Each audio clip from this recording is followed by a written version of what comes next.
Edifier school के बारे में कुछ बताइए आपके स्कूल के बारे में। ये एडिफायर स्कूल का जो पेडागॉजी है वो नए ज़माने का स्कूल था, तो उससे प्रेरणा मानते हैं उसको। और जो बच्चे हैं जो कि न्यू जनरेशन पर और नए जो चैलेंजेस है उसके मद्देनजर ये करिकुलम पढ़ाई बनाया गया है। जी बिल्कुल। जैसे आपने बताया तो मैं आपसे जानना चाहूँगी कि स्कूल आपके नज़रिए में कैसा होना चाहिए।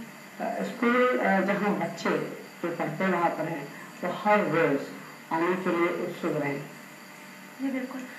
इस दौर में हम देख सकते हैं कि कई स्कूलों की होड़ सी लगी है कह सकते हैं। तो स्कूलों में इतना चेंज आया है जब हम पढ़ते थे और आज एडमिशन जब देखते हैं तो कई चेंजेस आए हैं स्कूल्स में, इसके बारे में आप क्या कहना चाहेंगे। खास सबसे ज़्यादा चेंजेस जो आए हैं वो CBSE स्कूल्स में उसमें जो CCA पैटर्न चालू हो गया, तो बोर्ड एग्जामिनेशन को अबॉलिश कर दिया गया टू सम एक्सटेंट।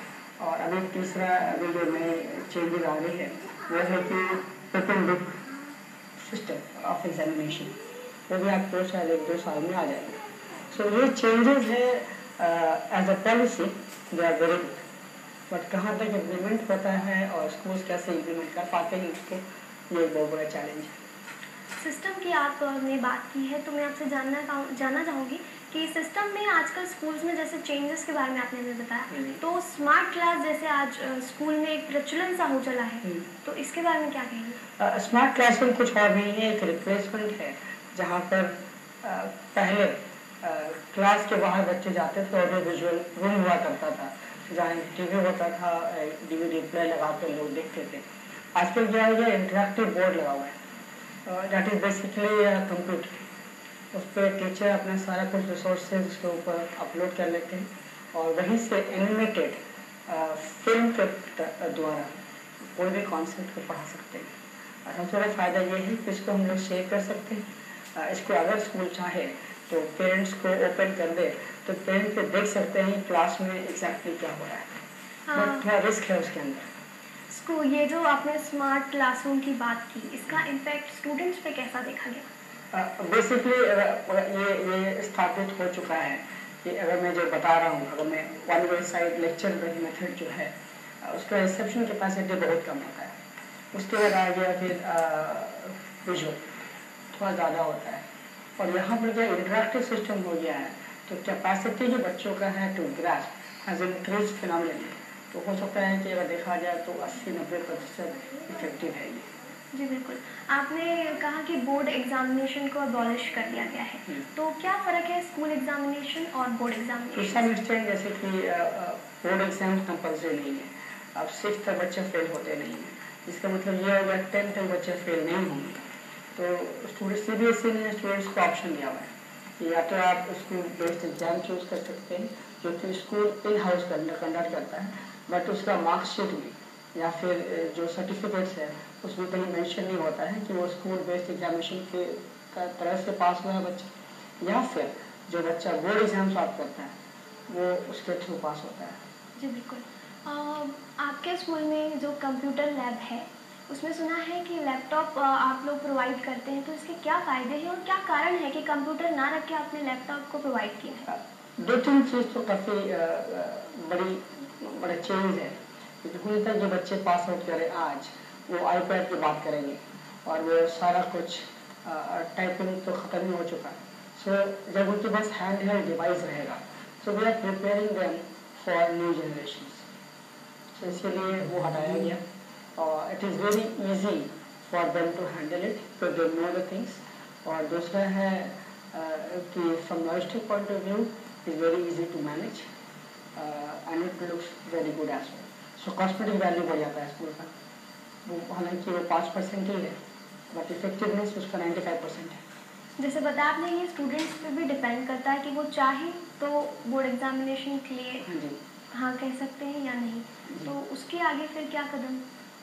नहीं, ये 10th तक का है। CBSE का जो सिस्टम आया है वो 10th बोर्ड एग्जाम के बारे में है, ऑप्शन दिया हुआ है। उसके बाद से +2 में तो बोर्ड एग्जाम कंपल्सरी है फिलहाल, अभी तक तो है, शायद ना हो, कहना बड़ी मुश्किल है। सर बताइए कि स्टेट बोर्ड जैसे CBSE का चलन तो अभी आने लगा है 2010 के बाद से, तो स्टेट बोर्ड और सीबीएसई बोर्ड में आप कैसे कंपेयर करेंगे? मतलब सीबीएसई पहला बात कि उनका नेशनल प्रेजेंस है और कहीं कहीं पे इंटरनेशनल लेवल पर भी सीबीएसई स्कूल हैं, जैसे दुबई में बात करें हम या फिर बात करें यूएस में या फिर चाइना में या हांगकॉन्ग बात करें मतलब स्टेट बोर्ड का लिमिटेशन होता है किसी पर्टिकुलर स्टेट से। सो जो जितना भी आपका इंटरनेशनल एग्जाम या फिर नेशनल एग्जाम्स है वो मैप होता है सीबीएसई करिकुलम से। सो जो बच्चे सीबीएसई से आते हैं उनका थोड़ा एडवांटेज आता है, खासकर जो जैसे आप डिवोर्स का बात हम करें तो जो यूपीएससी का सिविल एग्जाम होता है उसमें ये बुक काफ़ी फ़ायदेमंद होते हैं। दैट्स वाई स्टेट बोर्ड के बच्चे होते हैं शायद कहीं कहीं मेरे को लगता है कि डिसएडवांटेज फील करेंगे। जी बिल्कुल।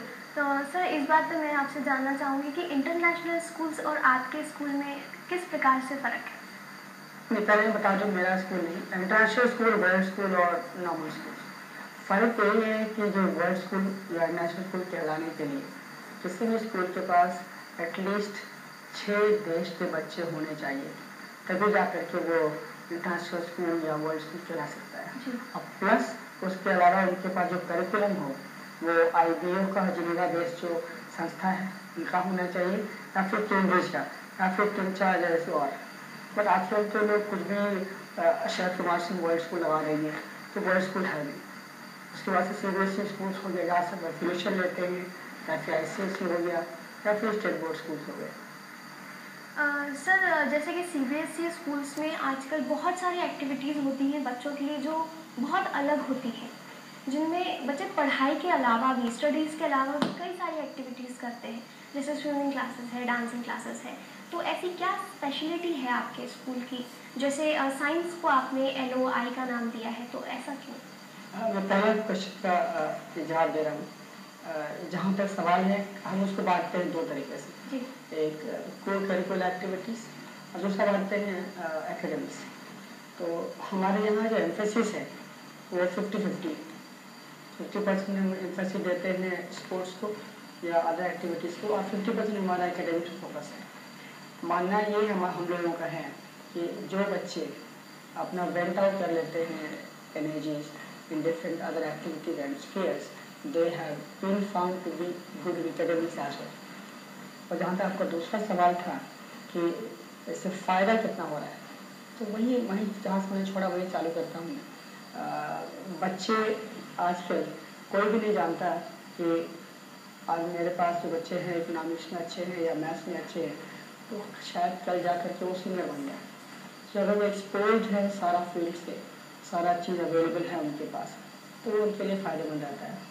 हमारे यहाँ तकरीबन जो एक अच्छे स्कूल उसमें होना चाहिए features, skating ring, basketball, volleyball ground, football ground, swimming pool इस पर आ रहा है हम लोगों का, ये सारी तमाम सुविधाएँ हैं। जैसे पहले इन सारी चीज़ों को हट के माना जाता था, कहा जाता था कि पढ़ाई पहले, ये सारी चीज़ें बाद में।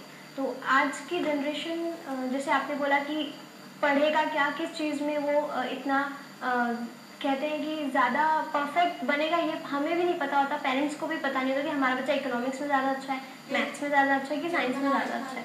तो जैसे आपने बताया कि वो आगे चल के सिंगर बन जाए, तो ये कितना इम्पोर्टेंट और कितना हेल्पफुल हो सकता है कि अदर एक्टिविटीज़ बच्चों के लिए? पहले एवेन्यूज काफ़ी कम हुआ करते थे। जी। जब हम लोग पढ़ा करते थे एवेन्यू शायद 10-12 एवेन्यू जानते थे हम लोग। आज जब एग्जाम्पल लेते हैं हम महेंद्र सिंह धोनी का या फिर सचिन तेंदुलकर का, दे हैव स्क्रिप्टेड हिस्ट्री, तो बच्चा उसमें क्यों नहीं जाएगा। और उसी बात करें हम एंकरिंग की बात करें, कितना एवेन्यूज आ गया, प्राइवेट चैनल आ गए हैं। तो आजकल बच्चा किसी चीज़ में अच्छा हो और उसको परस्यू करे तो उसमें अपना नाम कमा सकता है। और उसके लिए स्कूल और पेरेंट्स को जितना संभव हो अपॉर्चुनिटी देना चाहिए। और उसी एम से हम लोगों का स्कूल इतना सारा चीज़ प्रोवाइड करता है। जी बिल्कुल। मैं जानना चाहूँगी सर आपसे, स्कूल की बात हम कर रहे हैं यहाँ पर, तो एक स्कूल में इंफ्रास्ट्रक्चर कितना इम्पोर्टेंट रहता है किसी भी स्कूल के लिए, उसका प्रीमाइसेस कितना इम्पोर्टेंट रहता है? मेरे हिसाब से इंफ्रास्ट्रक्चर का रोल कुछ ज़्यादा नहीं होता है। हम उसको हार्डवेयर की तरह से मानते हैं। तो हार्डवेयर तो आप लगा सकते हैं बट आपका जो सिस्टम है वो रन करेगा सॉफ्टवेयर से। सॉफ्टवेयर किसी भी स्कूल का उसका स्किल्ड टीचर होते हैं, या फिर उसका जो करिकुलम डिवाइस किया गया वो होता है, या फिर उस करिकुलम को पढ़ाने का तरीका। जिस स्कूल में ये तीनों चीज़ें हैं वो स्कूल आज भी अच्छे मुकाम पर है। जैसे कई स्टेट स्कूल्स भी, हम स्टेट बोर्ड के स्कूल की भी बात करें तो जैसे आपने बताया 3 चीज़ें होनी चाहिए, तो अगर वो चीज़ रही तो कहीं ना कहीं स्टेट बोर्ड स्कूल भी अच्छा होगा। जी बिल्कुल। इंफ्रास्ट्रक्चर आपको असिस्ट करता है, हेल्प करता है अच्छा पढ़ाई करने में। जैसे हम यहाँ पे स्टूडियो से इसी स्टूडियो हो गया है, पहले स्टूडियो इसीलिए हुआ करता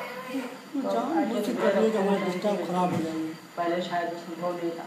यही चीज़ स्कूल में लागू होता है, थोड़ा हेल्प करता है, बट उससे इंटरव्यू हमारा अच्छा हो जाएगा ये कोई ज़रूरी नहीं। बोलना मेरे को पड़ेगा, बोलना आपको पड़ेगा।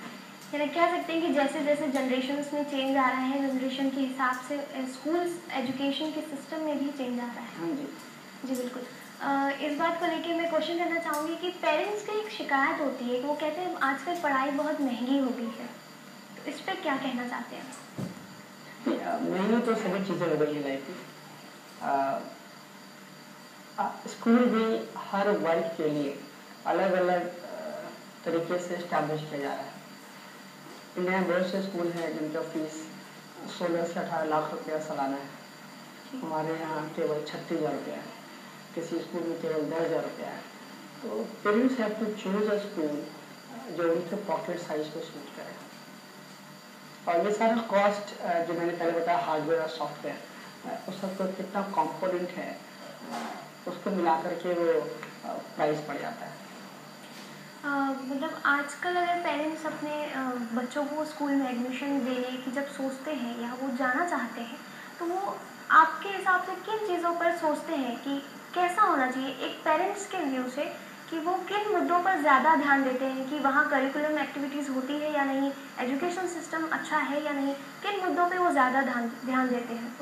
मेरे पर्सनल हिसाब से अगर मेरे को कहना हो तो I select the software for school. यहाँ पर टीचर्स कैसे हैं, पढ़ाई कैसे होती है और पढ़ाने का तरीका कैसा है। बाकी जो फीचर्स है वो हमारे पॉकेट साइज को पर निर्भर करता है।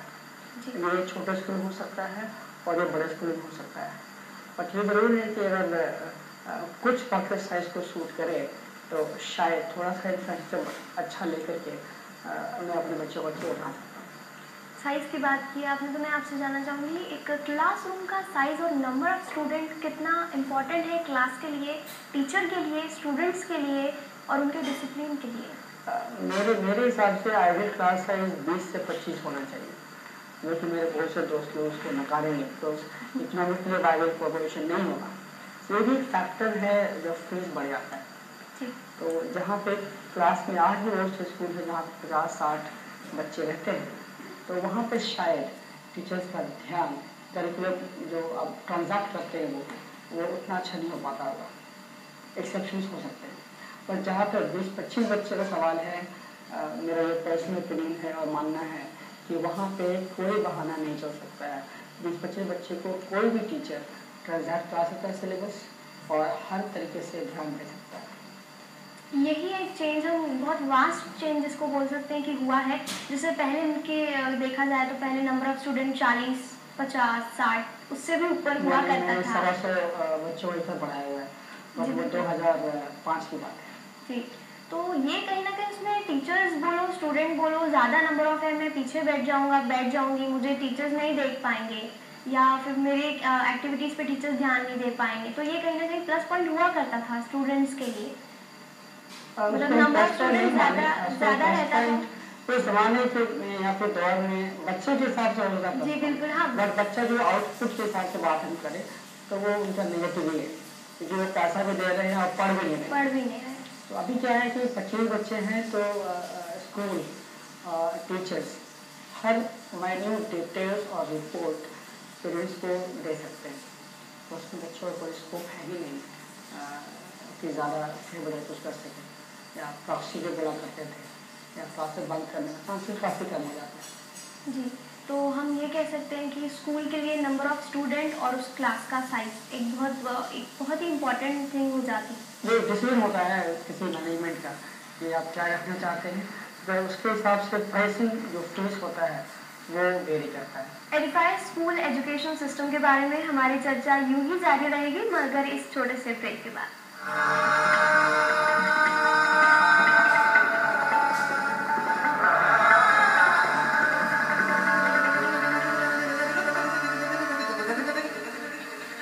ब्रेक के बाद आप सभी दर्शकों का एक बार फिर स्वागत है। सर, हम चर्चा कर रहे थे क्लासरूम पर उसके नंबर ऑफ स्टूडेंट कितने होने चाहिए इस पर। तो डिसिप्लिन पे आना चाहूँगी। एक जैसे कि आपने बात की 25 से 30 स्टूडेंट मैक्सिमम हो जाते हैं एक क्लास टीचर को हैंडल करने के लिए भी और उनका डिसिप्लिन मेंटेन करने के लिए भी। तो डिसिप्लिन एक क्लास में कितना इम्पोर्टेंट होता है? नहीं, विदाउट डिसिप्लिन तो कहीं कुछ होता नहीं। तो अगर क्लास साइज कम रहेगा तो बहुत हद तक वो कंट्रोल में रहेगा, बिकॉज टीचर ध्यान दे पाएंगे इंडिविजुअल। सो ऑटोमेटिक डिसिप्लिन जो है वो कंट्रोल हो जाता है आपका। सर, देखा गया पेरेंट्स आजकल बहुत परेशान रहते हैं। जितना टेंशन बच्चों में नहीं देखा जाता है उतना टेंशन उनके पेरेंट्स में देखा जाता है। तो इसके लिए आप क्या कहना चाहेंगे? नहीं, पेरेंट्स की अवेयरनेस काफ़ी ज़रूरी है। पेरेंट्स शुड बी अवेयर कि हर बच्चा 99% 95% नहीं ला सकता है। सो देखना ये होगा कि आपके बच्चे में कौन सी क्षमता किस चीज़ के लिए है। होता है बच्चा पढ़ाई में उतना अच्छा नहीं कर सकता पर शायद वो अच्छा पेंटिंग कर ले, शायद वो अच्छा क्रिकेट खेल ले, शायद वो अच्छा कंप्यूटर सिनेरियो में जा सकता है। तो आप आइडेंटिफाई कीजिए। और जहाँ तक हमने देखा हुआ है कि पेरेंट्स उस चीज़ को अपना स्टेटस सिंबल बना लेते हैं। वो क्लब में बैठते हैं, बता मेरे बच्चे को इतना मार्क्स आ गया, मेरे बच्चे को यहाँ पर यह अवार्ड मिला। सो कहीं ना कहीं जो पेरेंट्स अपना प्रतिबिंब देखना चाहते हैं एक सोशल स्टेटस के लिए, वही ये सारा परेशानी का जड़ है। जी, इस चीज़ को लेकर मैं चाहूँगी आप हमारे दर्शकों को एक छोटा सा मैसेज दें। पेरेंट्स किस तरह से अपने बच्चों से मतलब स्टडी को लेकर बिहेव करें। काफ़ी प्रेशराइज करते हैं वो बच्चों को कि आपको यही करना है, आपको यही पढ़ना है। तो एक मैसेज आप देना चाहेंगे? नहीं, पहली चीज़ जो मैंने पहले आंसर दिया तुरंत उसी में इसका कुछ वहीं से चालू करूँगा मैं। आप पहले आइडेंटिफाई कर लीजिए आपका बच्चा किस क्षेत्र में जा सकता है। उसके लिए उसको ओपनिंग के लिए बारे में बात करें। अगर आप सक्षम नहीं हैं तो टीचर से, स्कूल से या किसी भी स्पेशलिस्ट से ओपिनियन ले लें। उसके बाद से उसी क्षेत्र में बच्चे को बढ़ावा दें। कतई आप ये नहीं सोचें कि मेरा बच्चा डॉक्टर ही बने, मैं डॉक्टर हूँ डॉक्टर बने। शायद डॉक्टर बन तो जाए बट इफेक्टिव नहीं हो जी। शायद वो कहीं और इफेक्टिव हो सकता था। तो अपना जो डिसीजन है बच्चे पर ना थोपें। आजकल ऑप्शन बहुत सारे हैं और बहुत अच्छे ऑप्शन हैं यहाँ पे नाम भी है, पैसा भी है। ये दो चीज़ के लिए हर कोई काम आता है। तो parents should be more aware about all this things then social status जो झूठा है वो जी। तो पेरेंट्स की हम बात यहाँ पे कर रहे हैं तो जानना चाहूँगी कि एक बच्चे के डेवलपमेंट में क्या बहुत, वैसे तो स्कूल और पेरेंट्स का बहुत ही ज़्यादा इम्पोर्टेंट रोल होता है, बट एक स्कूल के नज़रिए से पेरेंट्स का कितना ज़्यादा इम्पोर्टेंट रोल होता है एक बच्चे के डेवलपमेंट के लिए? मेरा पर्सनल ओपिनियन में और हमारे स्कूल में जो पेडागॉजी फॉलो करते हैं हम लोग, उसमें हम लोग बोलते हैं 3 पिलर्स किसी बच्चे में। एक पिलर तो समाज हो जाता है, दूसरा पिलर पेरेंट्स है और तीसरा पिलर स्कूल है। ये तीनों पिलर अगर स्ट्रॉन्ग है और सपोर्ट कर रहा है तो बच्चा राइट ट्रैक पर रहेगा, उसको मार्गदर्शन काफ़ी अच्छा मिलेगा and the child would excel. कोई भी एक पिलर अगर कमज़ोर हो गया तो जो डेवलपमेंट बच्चे का है वो हो जाएगा लॉपसाइडेड। जी, हम यहाँ बात करें डेवलपमेंट की। स्कूल में इतनी सारी एक्टिविटीज़ हैं, पेरेंट्स ध्यान दे रहे हैं, तो इसके साथ साथ ट्यूशन्स का भी बहुत प्रचलन सा चल पड़ा है। तो इसकी क्या सार्थकता है, ये कितना सार्थक है? इतनी सारी एक्टिविटीज़, इतना सारा इन्वॉल्वमेंट होने के बाद भी बच्चा ट्यूशन जाता है, तो उसकी क्या सार्थकता है? ये पहली बात कि हमारे स्कूल में ट्यूशन एकदम मना है जी। और जितना भी वर्क है हम लोग कोशिश करते हैं अराउंड 80-90% बच्चा वो सारा काम स्कूल में कर ले। केवल 10 या 15% काम ही बच्चा घर ले जाता है और वीकेंड्स में ज़्यादा स्ट्रेस शायद हो। ट्यूशन क्लासेस जहाँ तक हमको लगता है पीयर प्रेशर्स, बिकॉज उस दौर में आकर के माँ बाप और शायद टीचर्स के बाद बच्चे नहीं माने, वो अपने दोस्त के बाद ज़्यादा मानते हैं। और प्लस शायद ट्यूशन क्लासेस वालों का मार्केटिंग स्ट्रेटेजी काफ़ी अच्छा होगा, शायद वो। मैं आपसे जानना चाहूँगी कि बाकी स्कूलों से हटके आपने अप्रैल से सेशन शुरू किया है, तो इसका कारण क्या है? ऐसे दो कारण हैं। पहली बात कि मेरा स्कूल CBSE एफिलिएटेड है, तो I go by the bylaws of CBSE। गलत हो सही हो, अगर रूल्स है तो we have to follow, all CBSE schools need to follow. उनका करिकुलम मैप्ड है अप्रैल टू मार्च, पहला तो वो। और दूसरा है नागपुर में खासकर गर्मी काफ़ी ज़्यादा है, अप्रैल में स्कूल बंद हो जाते हैं। जो कि हमारा स्कूल एयर कंडीशन है, वो तो दिखावे के लिए नहीं है। एयर कंडीशन इसलिए रखा हुआ है हम लोगों ने, हम लोग कहते हैं temperature controlled classrooms, so that कि बच्चा कोई चीज़ ग्रास्प करने में उसको सुविधा हो, इसलिए नहीं कि उसकी आदत हम बिगाड़ दें। तो मैं आपसे ये क्वेश्चन पे आने वाली थी कि आपको नहीं लगता कि एयर कंडीशन स्कूल है कि बच्चों की आदत कहीं बिगड़ ना जाए? नहीं, तो अगर हम ठीक उसका सवाल थोड़ा सा उल्टा कर दें, अगर गर्मी में केवल पंखे से काम करें, तो नागपुर गर्मी है, बच्चा को अगर हम एज अ टीचर चाहे कि बच्चा ध्यान दे रहे और पसीना अगर छू रहा है बच्चे को, तो ये जाती बच्चों पर भी होगी, और हमारा कितना भी अच्छा जो मेहनत करेंगे उसका रिजल्ट नहीं आएगा। सो जो AC यहाँ पर फ़ायदेमंद है फॉर ट्रांजैक्शनल सिलेबस और अटेंशन के लिए। जी, मैंने अभी रिलेटेड एडिफाई स्कूल के बारे में न्यूज़पेपर में पढ़ा था कि आपके स्कूल को पायनियर स्कूल का अवार्ड मिला है, उसके लिए आपको ढेर ढेर बधाइयाँ। कुछ बताना चाहेंगे आप हमारे दर्शकों को इसके बारे में? ये एडिफाई स्कूल जो फ्रेंचाइजी स्कूल से ऑल ओवर इंडिया, करीब हम लोग के पास 112 स्कूल हैं, उसमें से हम नागपुर का जो स्कूल है वो पहला स्कूल था जहाँ पे एडिफाई का 3C concept which is based on character, competence and content, उसको हम लोगों ने काफ़ी अच्छे तरीके से इम्प्लीमेंट किया। ये उसी दिशा में एक अवार्ड था। आपके स्कूल की टैगलाइन का मतलब जानना चाहूँगी मैं। टैगलाइन हमारा थिंक बियॉन्ड। बहुत सारे लोग उसके बहुत से मतलब निकाल सकते हैं, बट जो हम लोग सोचते हैं वो उसको बोलते हैं out of the box thinking, कि बच्चे को हम एक सीमित दायरे में बांध कर नहीं रखना चाहते हैं। बस एक एग्जाम्पल देना चाहता हूँ मैं। कैम्ब्रिज का जो IGCSE एग्ज़ाम्स होता है, उसमें बायोलॉजी में एक क्वेश्चन आया था कि how can you prevent milk from curdling. तो बेंगलोर के बच्चे ने लिखा था डोंट मिल्क द काउ। तो उसमें बहुत सा बवाल उठा था, जो एग्जामिनर था उसको काट के 0 कर दिया। बट वहाँ पर हमारे यहाँ सिस्टम केवल नहीं है, वो पेपर जाता है चीफ एग्जामिनर के पास। चीफ एग्जामिनर ने बोला कि आंसर सही है, क्वेश्चन इटसेल्फ इज रॉन्ग। बच्चे ने अगर लिखा है डोंट मिल्क द काउ, जब मिल्क निकलेगा ही नहीं तो वो कर्डलिंग के लिए बच गया हो ना। So that child was given full marks. इसका ये मतलब होता है कि बच्चे का दिमाग हर तरीके से सोच सकता है, और हम लोग उसको सही गलत में बांट करके ही सब तमाशा गेट कर देते हैं, और वहीं से बच्चों का प्रॉब्लम चालू हो जाता है। Let the kids explore, come out with answers. आपका स्कूल उन्हें पूरी फ्रीडम देगा कि वो beyond the imagination, beyond the कहते हैं उसको सोच सकता है, सोच करके आंसर लिख सकता है, सोचना चाहे वो, उसको बाइंडिंग्स नहीं है किसी चीज की कि वो आपका जैसे कहते हैं रटू की तोता, जो कहते हैं हमारे स्कूल में भी हुआ करता था कि रट के जो टीचर पढ़ा रही बस उतना ही बोला, उसके अलावा अगर आपने कहा तो आपको 0 मार्क मिलेगा या गलत हो जाएगा। हमारी लाइन ऑफ इंक्वायरी है वो एनकरेज करता है बच्चों को ये सोचने के लिए, और हमारे यहाँ 5 तरीके से मिनिमम किसी बच्चे का किसी क्लास का असेसमेंट होता है। उसमें से 2 या 3 असेसमेंट इस तरीके का होता है कि बच्चा अपने आप किसी भी चीज़ के बारे में जानकारी एकत्रित करे और उसको एक्सप्रेस करे।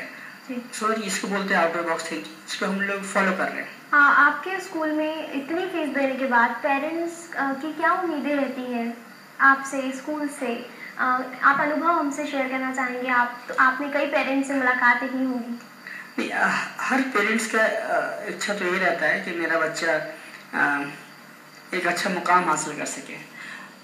उन बच्चों को प्लस जो शिक्षक टीचर्स हैं और जो पेरेंट्स हैं, हमारा यही कहना होता है कि हम लोग केवल स्किल डेवलप कर सकते हैं। कोई भी स्कूल आज के दौर में अगर स्किल डेवलप करेगा तो उसके बच्चे अच्छे होंगे।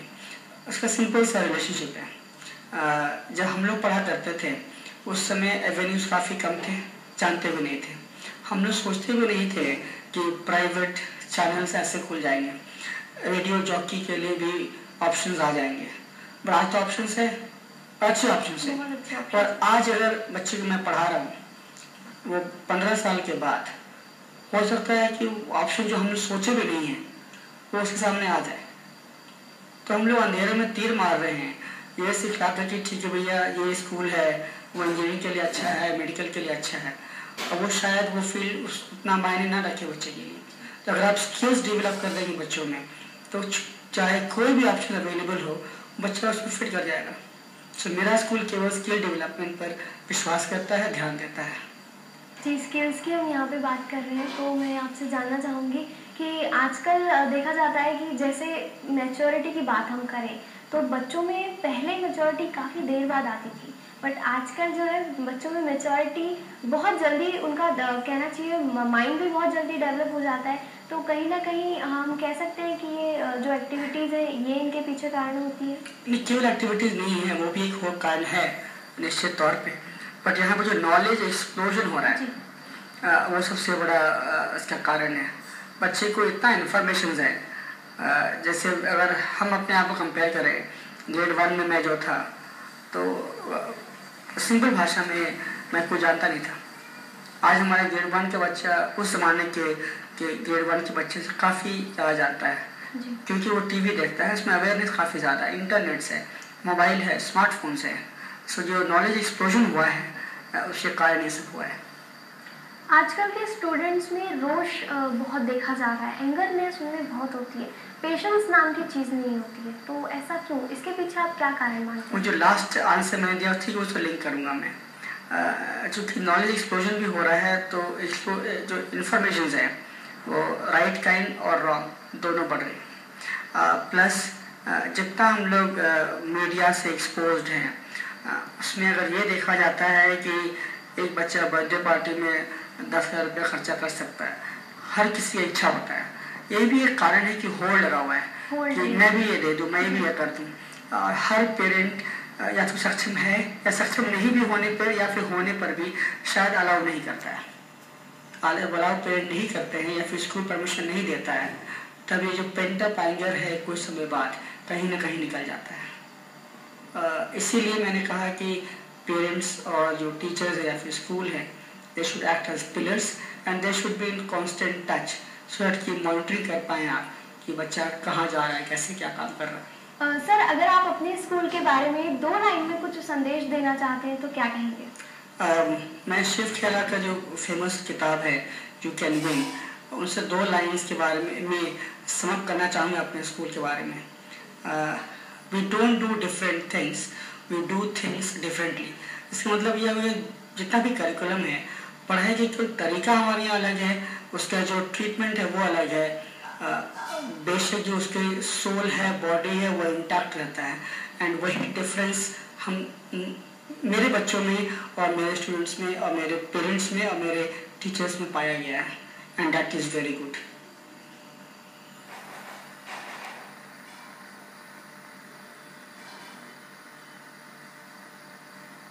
JP Park